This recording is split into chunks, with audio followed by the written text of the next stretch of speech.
səxavətli Yusif Camallı, dönməz əqidəli yüksək amallı, bəzən Qurbani tək dərya kamallı, bəzən Məcnun tək dəlidir sazım.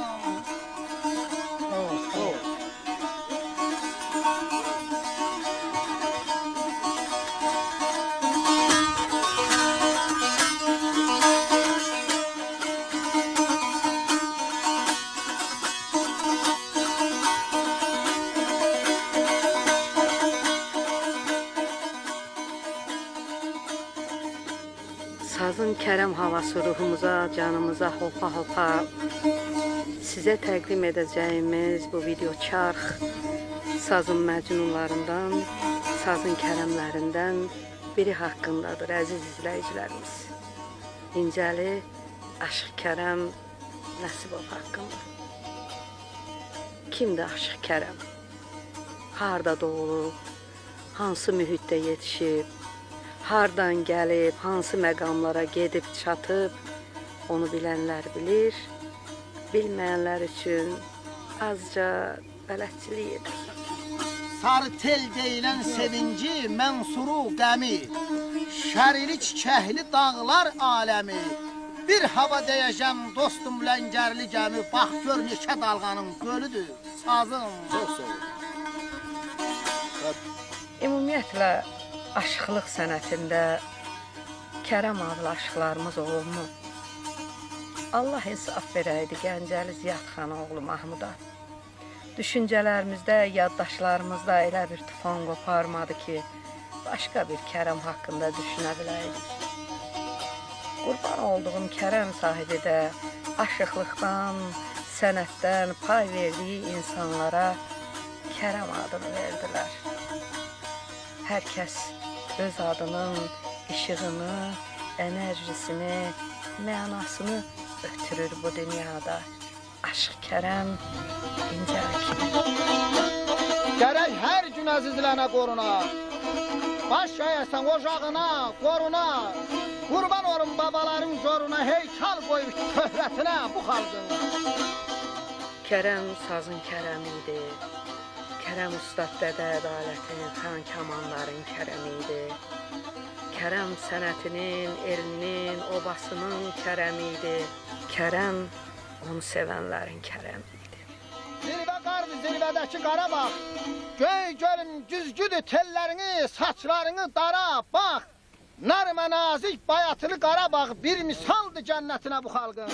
Kərəm Süleymanoğlu Nəsibov 1945-ci il martın 11-də Qazağın İncə dərəsində, Aslanbəyli kəndində, Övliyalar yurdunda dünyaya gəlmişdi. Onun sənət yanğısı da, bu sənətdəki oturuşu, duruşu, avrı, həyası da Övliyalar yurdunun genetik kodları ilə keçmişdi Aşıq Kərəmə. Körpəliyindən saza, sözə, sənətə aşiqliyi Aşıq Kərəmi yeniyetməlik yaşlarında Ustad Aşıq xan kamanların yanına gətirib çıxardı. Nələr oldu, nələr baş verdi bunlardan sonra bizdən öncəki ustadların dilindən eşidik. Qazaq mahalının İncə dərəsində incə səsli, incə barmaqlı, incə avazlı, havalı, dəli dolu, coşqun, qaynar, çılğın bir aşıq yaşayırdı. Adı da Kərəm idi. Kərəm yanğısından yaşayırdı. Başdan başa o da ateş olan bir aşıq idi. Və oxuyanda saçından dırnağına qədər onun bütün damarları səsə gəlirdi. Damarda qan qaynayırdı. Deyirdim, sət bədən partlayacaq. Çünki səs çox dolu səs idi və elə bir səs o bədənə sığmırdı.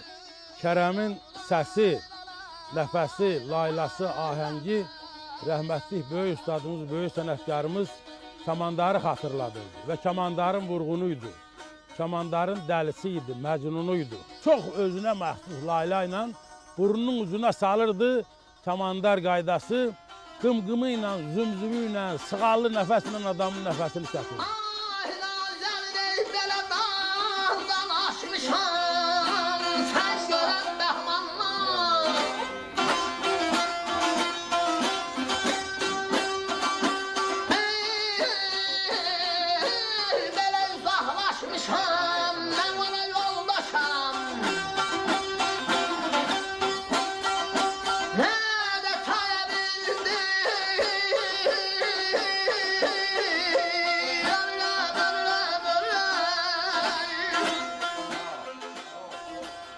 Aşık Kerem'i hatırlamadığım gün olmur.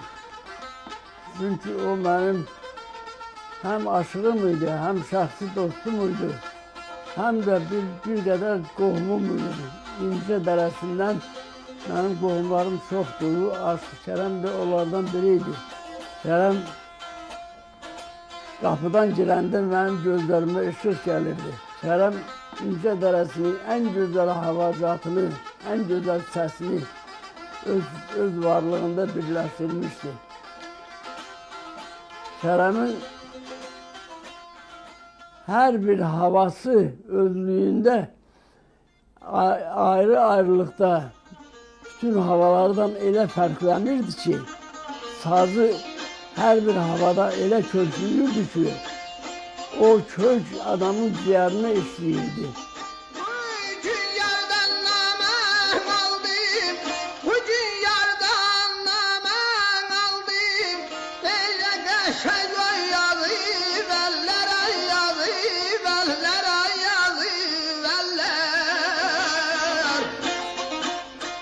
Kerem həmi adı böyükdür, safdır, paçdır Kerem. Mənim 2 Kerem'im olur. Göran boyda Safıkürt kəndi var. Orada Balakürtdür, Safıkürt. Safıkürtdə bir Kerem olur, Əliyev Kerem. O bizim hemen bizim Nəsibov Kerem'lə, mənim balaca qardaşımla son vaxtları bizə balaman çalırdı. Təmkişliyir. Biri onun sağ gözüm idi, biri sol. İkisi de məndən getdi. Kerem əvəzsiz sağlam adam idi. Həmi dostluqda sağlam idi, kişilikdə, qeyrətdə. Həmi qonaqpərvərlikdə sağlam adam idi. Həmi vətənpərvərlikdə sağlam adam idi. Həmi yoldaşlıqda sağlam adam idi. Kerem'e mən deyirəm ki, onun səhv-səhbəti, səhəti. Odur ki, onun səhvi yox idi, öyle heç bir sənətkar aşıq onun zilinə. Bəlkə bir Gəncədə Zeynal aşıq, Zeynal onun zilinə gələ bilirdi. Daşkəsərli Zeynal, bəlkə onun zilinə o gələ bilirdi. Kerem'lə o kökdə oxumaq mümkün deyildi. Öyle bir ayla. Kerem'e indinin özündə də onun ruhuna minnətdarlığımı bildirirəm ki, vaxtilə məni apardı İnce Dərəsində Avdı Qaymaqlının ocağına, o kişi ilə, o ustadla tanış elədi. Kerem çox ünsiyyətli, qonaqpərvər, mehriban və günü-gündən çalışıb öyrənməyə çalışan bir sənətkar idi. Onun fərdi yaradıcılığı da, poeziyası da var idi. Daşlıq Havaları konsertlərində Kerem'in ifaları mütəmadi olaraq səslənib. Bu da elə biləm onun ruhuna hörmətdir. Eyni zamanda onun əməyinin, onun o zəhmətinin bəhrəsidir ki, bu gün özü yoxdur, amma səsi var. Onun haqqında xoş xatirələr var.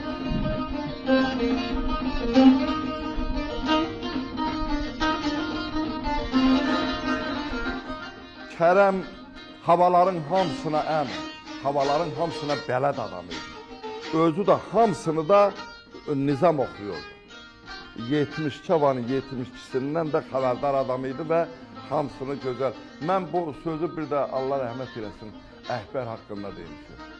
Rəhmətlik o da 72 havanın 72'sinə də bələd idi və 72'sin də olduğu kimi, yəni ustadlar bəyəndiyi kimi oxumuşdu.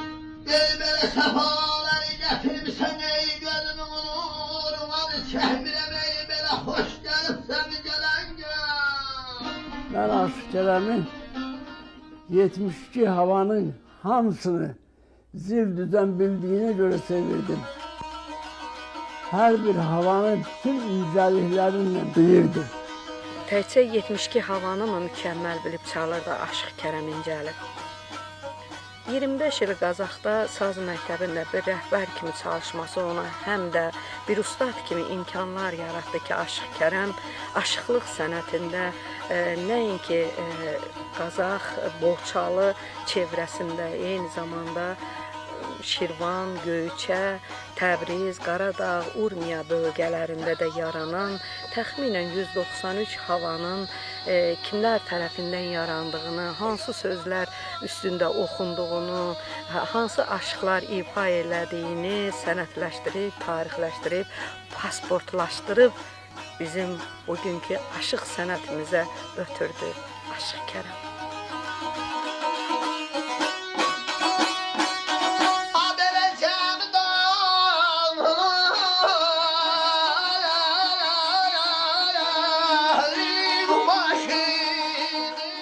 məclislərdə, Respublikanın mədəniyyət saraylarında, festivallarda ödüllərə, diplomlara layiq görülən Aşıq Kərəm İncəli Ustadı Xan Kamandarın ilk qızıl diplomlu şəhidi idi. Aşıqların 4-cü qurultayının iştirakçısı Qazax rayon mədəniyyət evinin nəzdində Aşıqlar Birliyinin sədri və Qazaxda ilk saz məktəbinin yaradıcısı olan Aşıq Kərəm İncəli onlarla aşığın, yüzlərlə şairin mənəvi ustadı olmaqla bərabər həm də dastançı, yaradıcı ustad aşıqlarımızdan biri olmuşdur. Danış telli, salım danış lay la lay la lay la lay la lay la lay.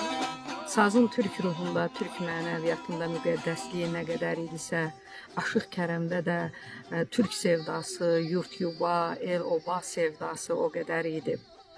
Bir əlində saz, bir əlində at belində qılınc oynadan türk oğullarının, yenilməz Azərbaycan ərənlərinin igidlik simvolu idi Aşıq Kərəmin sazı.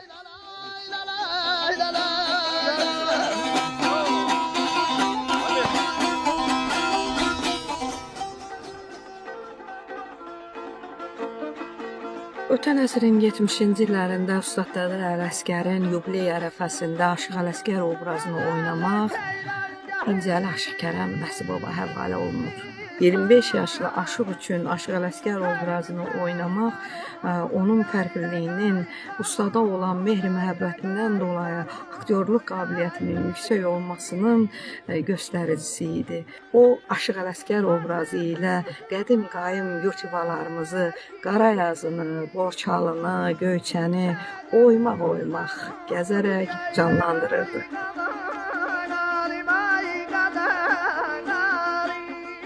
Dərə Çiçəkli Ustad Sadıq Sultanov məktəbinin yetirmələrindən olan Aşıq Kərəm Nəsibov Qaymaqlı Aşıq Avdıdan, Şıxlı Dərya Məhəmməddən, Ustadı Xan Kamandardan sonra saz sənətimizin, aşıqlıq sənətimizin beşiyi olan Göyçəni, məskəni olan Qədim Qayım, Borçalını özündə birləşdirən İncə Dərəsinin nadir incilərindən biri idi.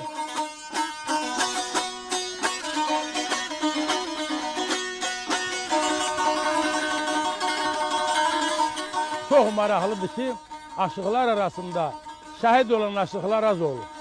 Amma Kərəm Nəsibov o şəhid olan aşıqlardan biridir. Yəni xəstələnmədi, həkim yanına getmədi, dərman istəmədi, oxuya, nərə çəkə, zəngülə vura, barmağı pərdədə, mizrabı teldə ola, birdən-birə palıt kimi yıxıldı, dağ kimi yıxıldı və gürültü ilə getdi. Birinci hava oxuyanda səs o qədər təmiz, o qədər gözəl alındı ki, sonra mənə dedilər, o yanda 8 kilometr o tərəfdə olan adamlar dedilər ki, o aşığın nə gözəl səsi var idi, nə gözəl oxudu. Amma sonra bilənlər bildi ki, aşıq ilə ondan bir saat yarım sonra dünyasını dəyişdi orada. O 1995-ci ildə mart ayının 11-də doğulduğu gündə də bu dünya ilə vidalaşdı və hal-hazırda İncə Dərəsində Mövliyaların qucağında sufilərin laylası ilə uyumaqdadır. Ölümünə biraz qalmış, 5-6 ay qalmış. Mənim qardaşım mərhum Ağamalı Sadiq Əfəndi mənə zəng elədi ki, Məmməd, bu gəl bizə. Gəldim, gördüm Aşıq Kərəm burada. Ağamalı gildədir. Kərəm gecə yarıya qədər bizi ikisi də oxuyurdu, düzdür, Ağamalı da oxuyurdu. Saz sinəsində oxuya canını tapşırdı Aşıq Kərəm. Özdə nə oxuyurdu? Biz dünyadan gedər olduq, qalanlara salam olsun. Bizim üçün xeyir, dua qılanlara salam olsun. Ay belə bu dünyayla verən eller gedər oldu.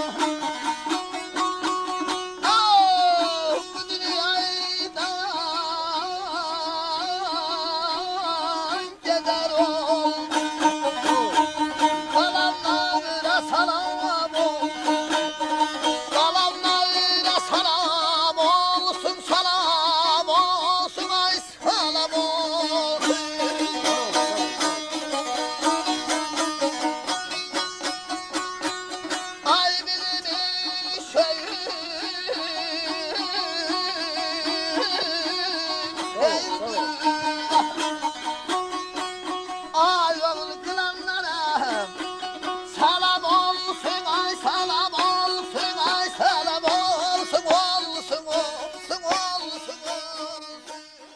Olsun ustad, kim istəmir qoy olsun, sənə də, sənlə bahəm Yunus Əmrələrdən üzü bu yana, bütün ustadların ruhuna salam olsun, salam olsun. Ajal ki var bizi güder, bir gün gələm, bir gün gedər. Xəstəykən bizdən xəbər tutanlara salam olsun.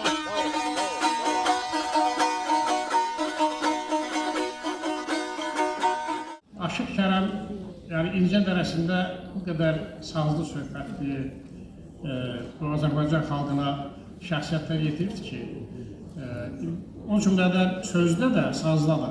İndi bu Aşıq Kərəmə qədər də İncə dərəsində məşhur aşıqlar olubdur. Avdı Qaymaqlı, Aşıq Çalın və s.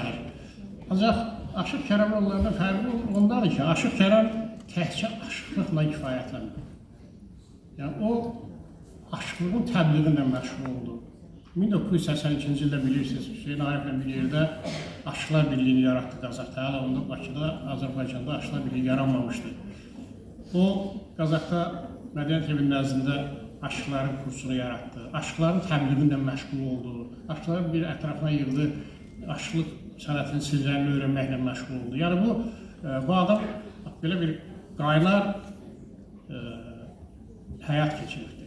Onun həm də çoxlu özü ustad kamanların şəhərdə olduğu kimi özündən sonra da çoxlu aşıqlar nəsli qoyub getdi.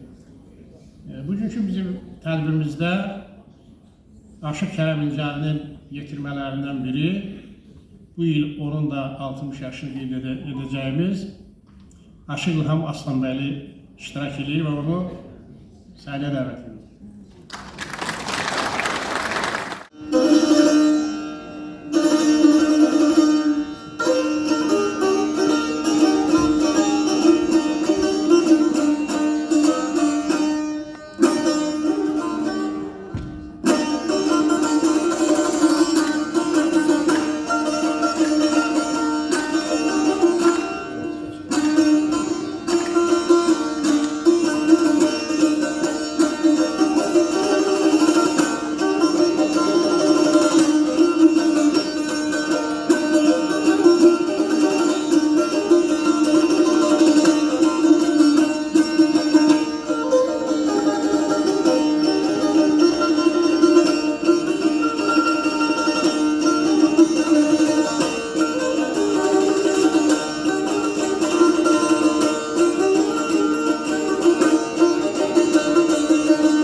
Qaşlarına tərif yazım ay gözəl.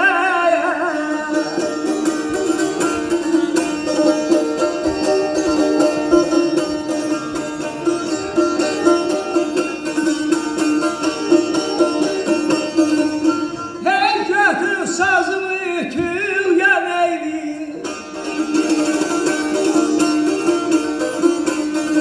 Götür sazımı tül yanaydım. Deyim dastanımı özüm ay ay ay. Güzel ay güzel özüm ay ay ay güzel.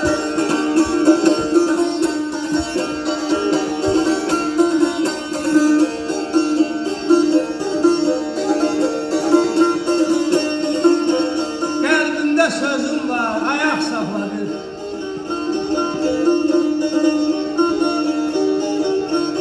Qaşlarına tərif yazım ay gözəl.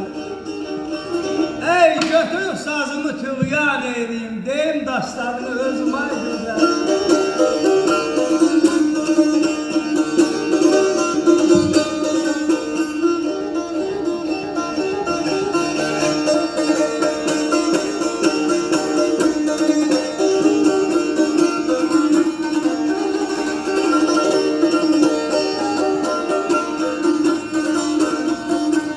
Adamışdım doymadım şirin sözüne. Çəkmərəm gözümü bir an üzümdən.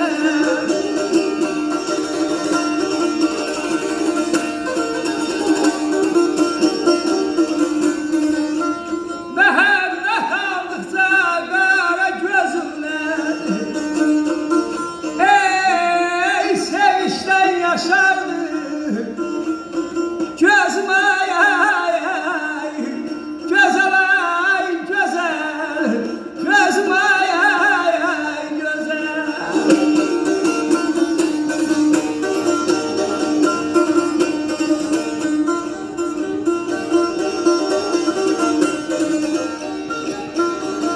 Danışdım doymadım şirin sözündən. Çəkmərəm gözümü bir an üzümdən. Ey məhəbbət aldıqca qara gözümdən. Sevişdən yaşardı gözüm ay gözəl.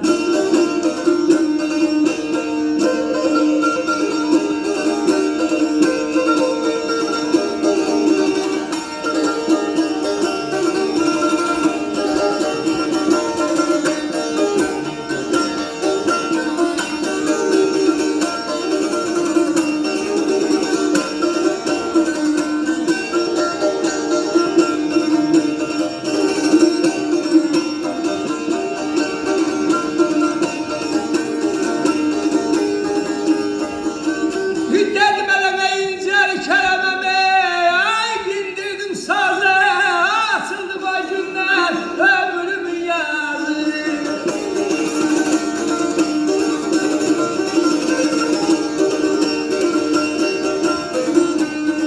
Ey tərif eyləmədim bir özgə qız. Ay tərif eyləmədim bir özgə qız. Bəsən oldum söhbətim sözüm ay ay ay. Gözəl ay gözəl ay gözəl ay gözəl sözüm ay ay ay gözəl.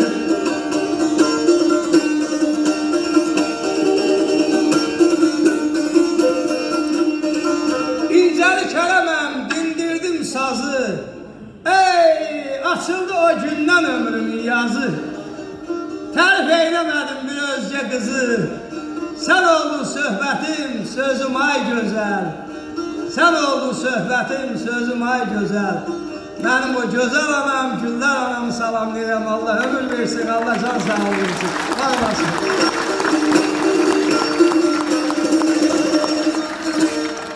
Hər vaxtınız xeyir olsun, hörmətli saz söz həvəskarları, sinəsində sazlı, sözlü yükü hər zaman daşıyanlara, qədir qiymət bilənlərə salam olsun.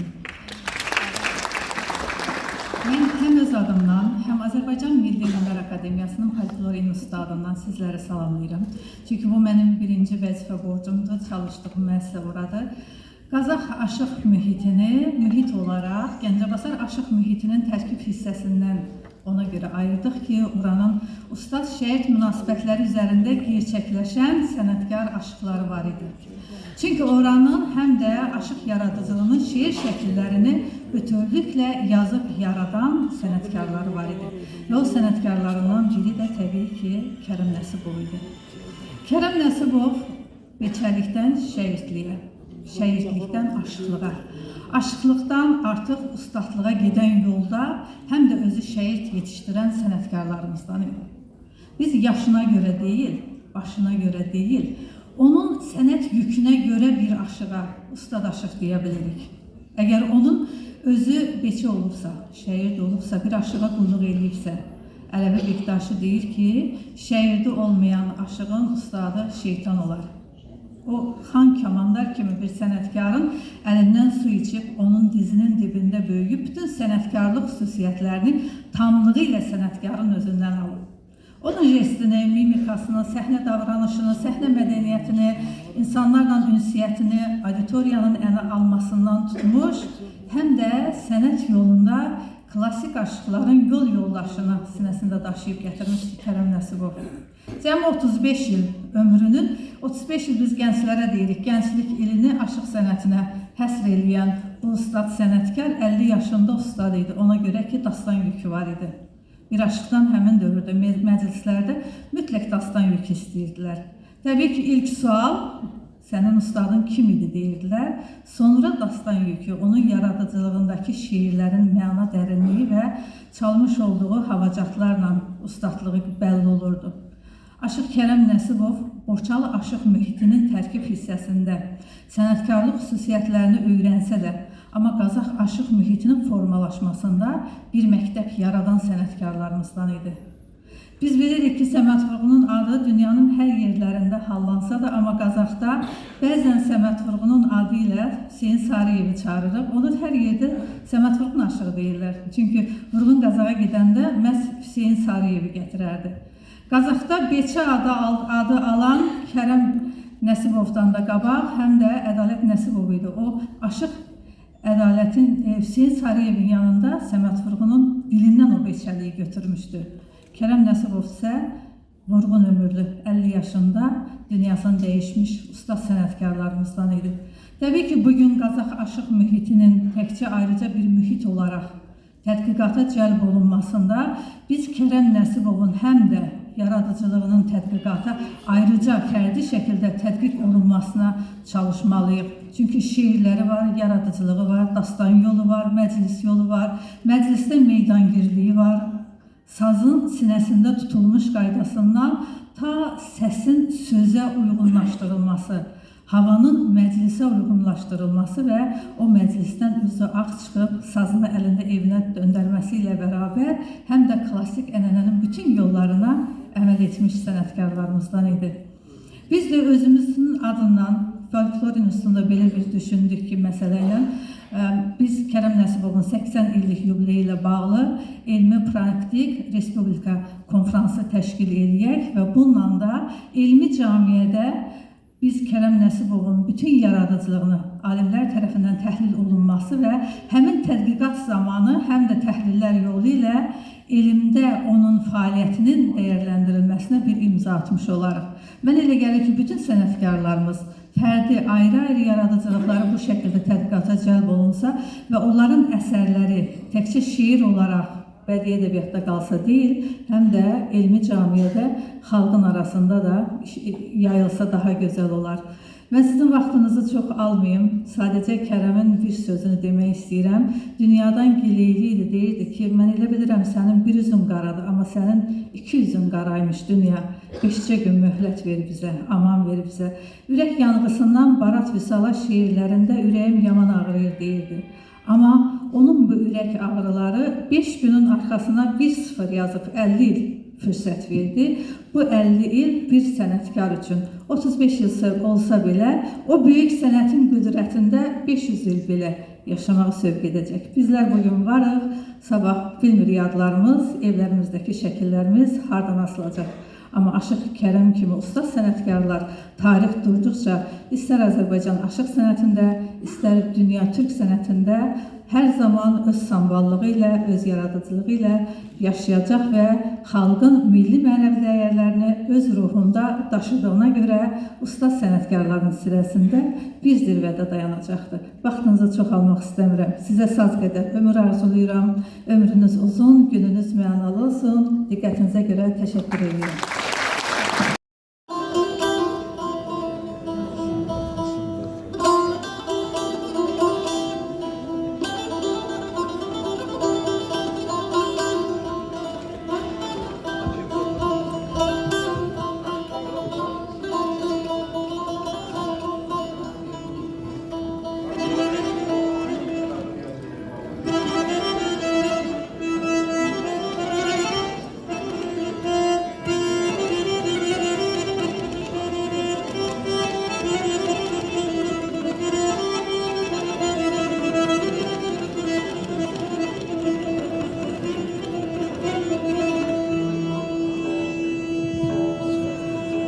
Yine tövbe evimi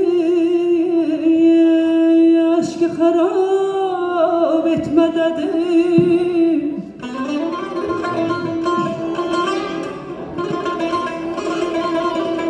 Yine tövbe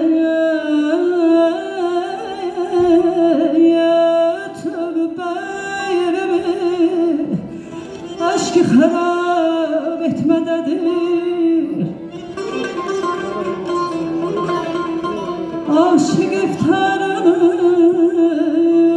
sevdaya meynab etmededir.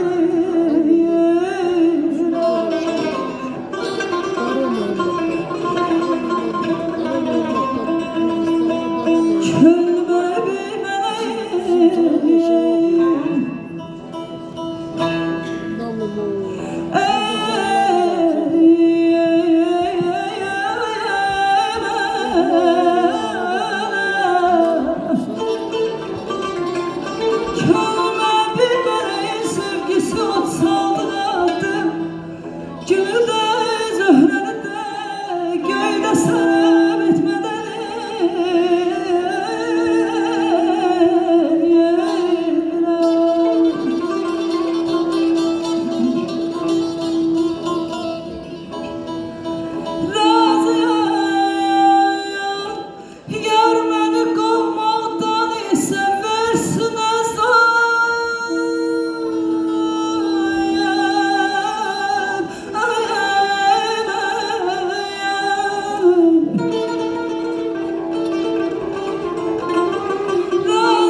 ixtisas alim, əməkdar elm xadimi, akademik Nizam Cəfərov. Aşıq sənətinin çox görkəmli tədqiqatçısı Məhərrəm Qasımlı aşıq sənətini müxtəlif məktəblərə bölür. Mən bilmirəm, təxminən orta əsrlərin sonu, yeni dövrün əvvəllərinə qədər bu məktəblər olubdur. Ya biraz sonraki əsrlərin hadisəsidir. Amma bir şey yaxşı bilirəm ki, istər Təbrizdən olsun, istər Dərbətdən olsun, istər Qazaxdan olsun, Borçalıdan olsun, İrəvandan olsun, fərqi yoxdur. Böyük sənətkarlar bütövlükdə aşıq sənətini təmsil edir. Aşıq sənətinin də Azərbaycan sərhəddi yoxdur. İstər yaradıcılıq, söz sənəti baxımından, istər ifaçılıq, musiqi, deyir Aşıq Kərəm 72 havanın. Özdə ustadlar burada çox belə yaxşı ifadə edirlər. Demirlər 72 havanın 72'sini də bilirdi, deyirlər bələd idi. Belə deyirlər. Çünki 72 havanın 72'sini də bilmək olmaz. Amma bələd olmaq olar. Bu baxımdan da demək Aşıq Kərəm deyəndə biz bu aşıqlıq sənətinin özünün məşğul olduğu sahədə o klassik səviyyəsinə qalxmasını nəzərdə tuturuq.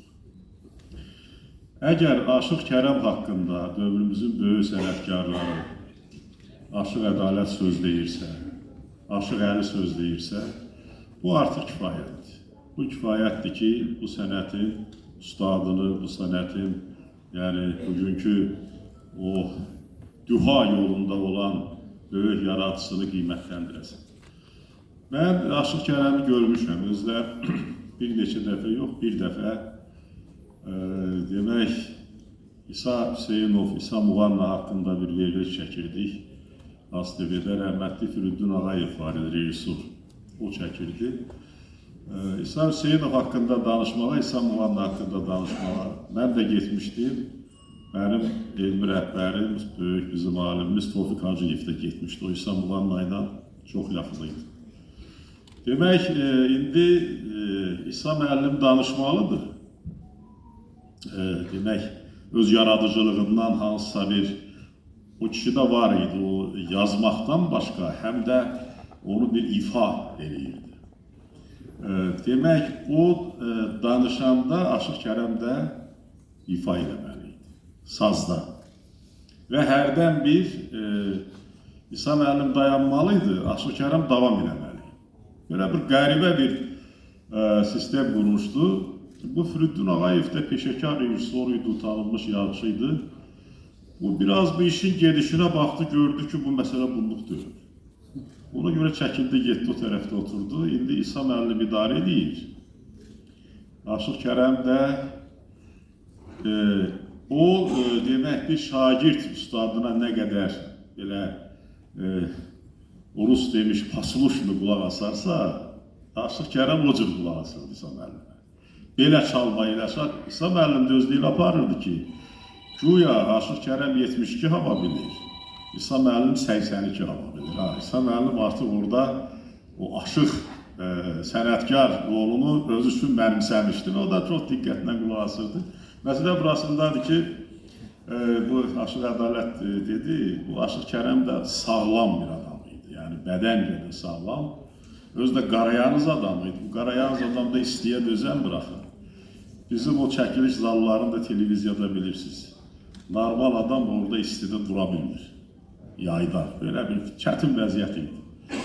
Demək, o qədər o tərəfə, bu tərəfə, belədir, elədir, belə oturacaqsan, belə duracaqsan, sazı belə tutacaqsan, o həddə qədər. İsa müəllim, Aşıq Kərəm o qədər belə bir hala gətirdi ki, Tofiq müəllim dedi ki, biz buradan salamat çıxsaq yaxşı olacaqdır. İsa kimi işə bu cür başlayır. Yəni, həqiqətən o veriliş çox gözəl bir veriliş alınır. Və mən orada həm də hiss elədim Aşıq Kərəmin o istedadının. Aşıq Kərəm, yəni bir var sazı çox adamlar öyrənir. Çox adamlar saz çala bilir, özü pis də çalmır, bəzi havaları bəlkə hamıdan yaxşı çala bilir. Amma Aşıq Kərəm istedadı idi. Aşıq Kərəm heç indiyənə qədər çalınmayan bir havanı da başlayardı və onu yaradardı. Yəni improvizator idi. idi. Bax, o cəhət də onda var idi və ədəbiyyatı da, sözü də hiss edirdi. Bax, burada da onun o ifalarından göstərdilər. Elə bilirsən ki, saz onun bədəninin bir hissəsidir. Dediyi söz o sazın bir hissəsidir. Səsinin, sazın səsinin, ritmin bir hissəsidir.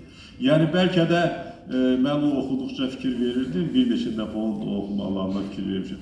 Bəlkə də o nə oxuduğunun məzmununa varmır.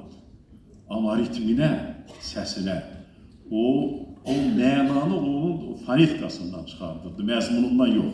Bax, bu cəhət onun ifaçı kimi həqiqətən bir böyük sənətkar olduğunu göstərdi. Özü də çox gənc yaşlarından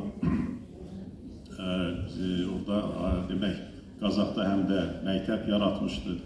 Bizim o ustadaşlıqlar belədir. Laf gənc yaşlarından onlar həm də müəllimliyə başlayır. Bu çox vacibdir böyük ifaçı üçün. Və bizim Solmaz xanım da, Solmaz Kösayeva da özü sazı öyrənə məktəb açıb həm də. Çox gənc yaşlarında sazçı qızlar, aşıq qızlar məktəb açıbdır. Onun da bu il deyəsən 60 yaşı olur. Nə qədər? İnanmıram, az olar. Siz də çox sağ olun Aşıq Kərəm üçün bax belə yığışıb gəlmişsiniz. Bir də İncə dərəsi haqqında mən bir kəlmə demək istəyirəm. İncə dərəsi biraz təcrid olunmuş yerdir. O 3 kənd, bəzən 4-cü bir kənddə deyirlər. Biraz təcrid olunmuş bir yerdir. Amma o xalçalar qiymətləndirilir. O xalçada Məhəmməd müəllim, bir kvadrat santimetrdə neçə ilmə olur. Onunla qiymətləndirilir də sıxlıqla.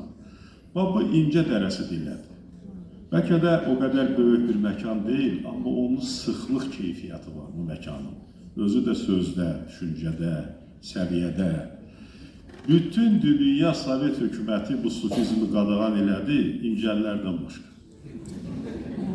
Bugünə qədər də İncəllər sufidir. Necə oldu, nətər oldu, bunlara gücü niyə çatmadı?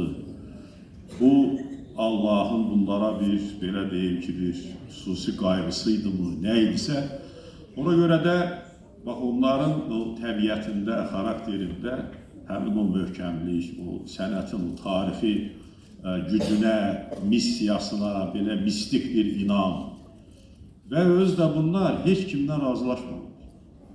Yəni, ədəbiyyatın tarixində neçə dənə dövr əmələ gəlib. İncəllərin ədəbiyyatında hər elə bir dövrdür. Ondan yavaş. Bütün ədəbiyyatlar dönür, ayrı mərhələyə keçir, sonra o inkar olunur, başqa. Bu kişilər hələ sosializm, realizminə heç getməmişdilər ki, indi də oradan ayrılırlar. Bu da o ədəbiyyatın həmin o sıxlığıdır, düşüncəli sıxlığıdır. Demək, orada boşluq yoxdur ki, hər hansı bir ideologiya ora daxil ola bilir. Onların öz ideologiyası var və bu öz ideologiyanın olmağın da çox böyük, çox məhsuldar və bizim üçün çox əhəmiyyətli nəticəsi Aşıq Kərəm kimi böyük sənətkarların mövcudluğu. Aşıq Kərəm kimi böyük sənətkarların indi bir 80 yaşını qeyd edirik, 90-ı da qeyd ediləcəyik, 100-ü də filan, indi kim, o vaxta qədər kim çatacaq, çatmayacaq, məsələ onda deyil. Amma bir məsələ var ki, belə böyük sənətkarların bir tarixi var. Onların təcrübə halında bir rəqəm olur. O da bu dünyaya gəlmək rəqəmi. Onlarda bu dünyadan getmək rəqəmi olmur. Onlar yaşayırlar. Çünki onlar öz mənsub olduğu xalqa elə bir böyük sənət bağışlayıblar ki, bu sənətlə insanlar xoşbəxt olurlar. Bu sənətlə insanlar ruhlarının dərinliklərinə gedə bilirlər. Bu sənətlə insanlar tək də olanda, bir yerdə də olanda, biz hamımız indi bir yerdəyik, yüksələ bilirlər. O sənətin, o icazkar qüdrəti ilə. Sağ olun.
uzanan geniş çöllərə,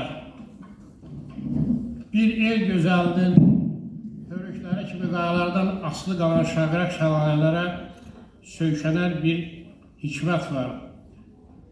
Adı sazdır. Azərbaycan dilinin gözəlliyi boyuna biçilər. Bu gözəlliyi qoşmalarla, tərzislərlə, gəraylılarla gülləndirən, dilləndirən bir hikmət var. Adı sazdır. Hoydu deyəndə igidlərimizin əlindəki silahla birlikdə döyüş meydanına atılan, igidlərimizin qanını coşduran, qələbəyə səsləyən, düşmənin bağrını yaran, onu pərən-pərən salan bir qüdrət var. Adı sazdır. Tarixi, xalqımızın tarixi qədər qədim olan, dünənindən bu günümüzə, bu günümüzdən sabahımıza misilsiz, sehirkar səsi ilə bizi ofsunlayan bir sənət var. Adı sazdır.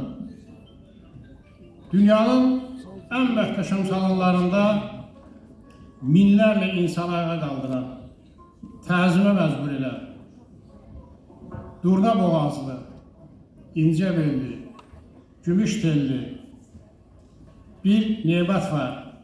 Adı sazdır.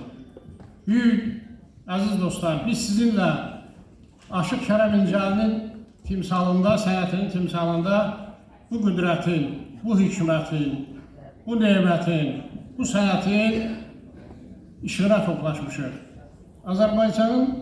Azərbaycanlıların dünəvi yaşadığı elə bir məkan yoxdur ki, orada saza, sözə, məhəbbət, ülvi bir sevgi olmasın. Saz Türk üçün, Azərbaycan xalqı üçün müqəddəsdir, qutsaldır.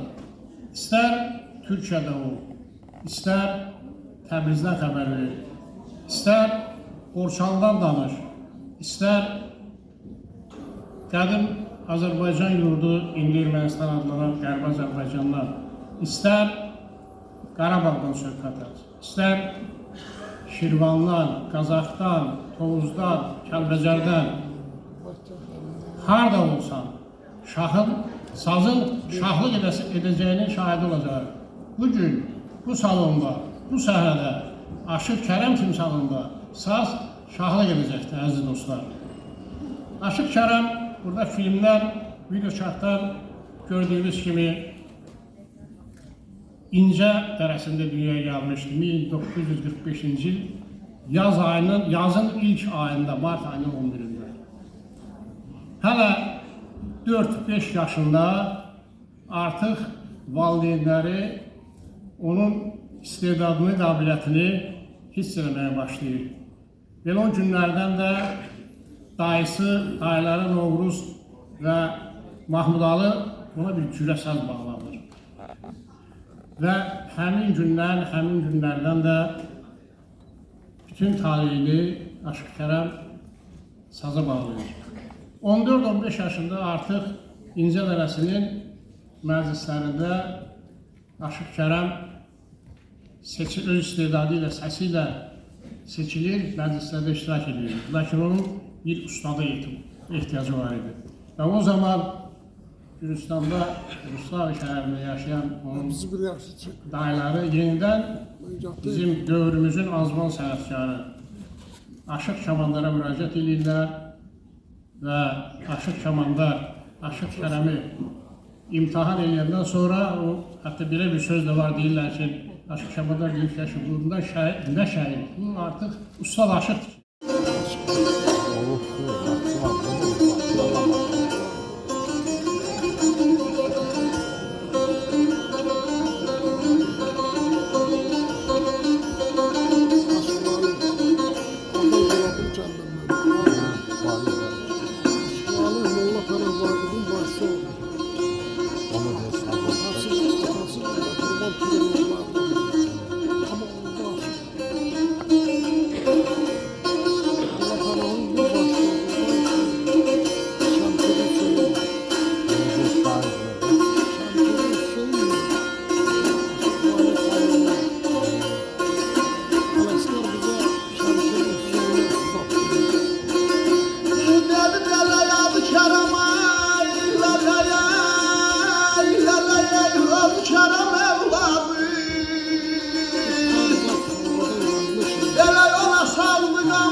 Abşeronda gül həsrəti çəkirdim, barmaqların pərdələrdə gül açdı.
Aşıq Kərəm İncalı artıq puxtalaşıb o müstəqil fəaliyyətə başlayanda bu Borçalı tərəfdə toyların əksəriyyətini ki o zaman Aşıq Kəmadar aparırdı. İndi bu Aşıq Kərəmi daha çox bu toylara dəvət edirlər. Aşıq Kərəm deyir ki, dəvət edir bir yana deyir ki, imkan ver çörəyimizi qazanaq da sən bizim bari olursan. Belə bir söhbət danışırlar.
Avdının sadığı bir de yazdı. Avdının sadığı bir de yazdı. Can şöhreti gel incedenir.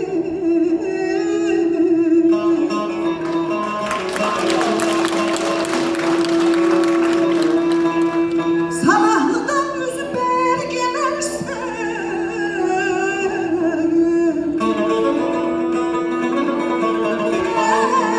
sabahlıdan yüzü belgelersen bu koca inceye bir mehman olursan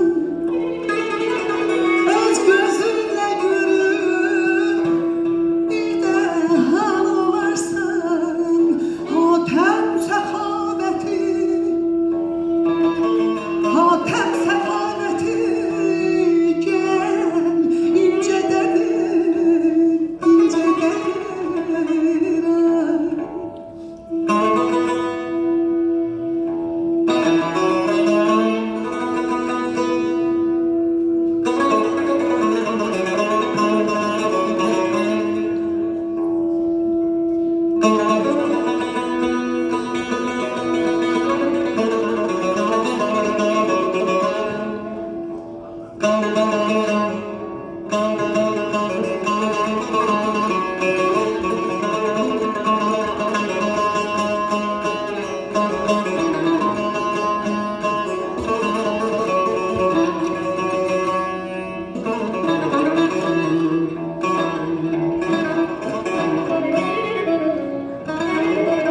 Osman Bey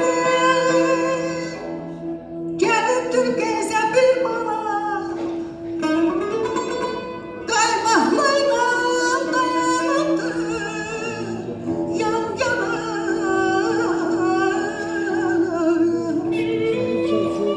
Sen geldin, sen geldin alınmaz bir karar Çorumlu gayreti gel incededir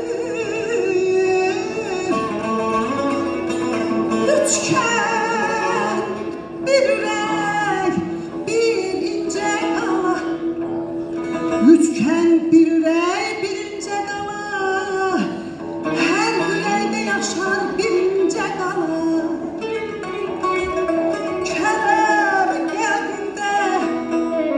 Kerem'in kalbinde bir ince kala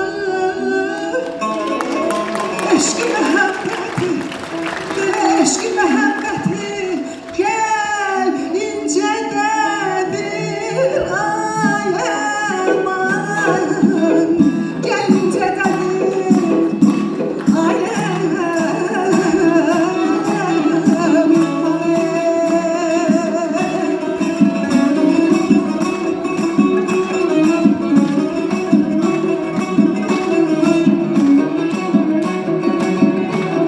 Şair kardeş düz tanıdım Doğru sözlü inceleyen Şair kardeş düz tanıdım Doğru sözlü inceleyen Ömrü boyu şenlik veren Güler yüzlü inceleyen Ömrü boyu şenlik veren Güler yüzlü inceleyen Şirin sözlü inceleyen Doğru sözlü inceleyen Şirin sözlü inceleyen Doğru sözlü inceleyen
Thank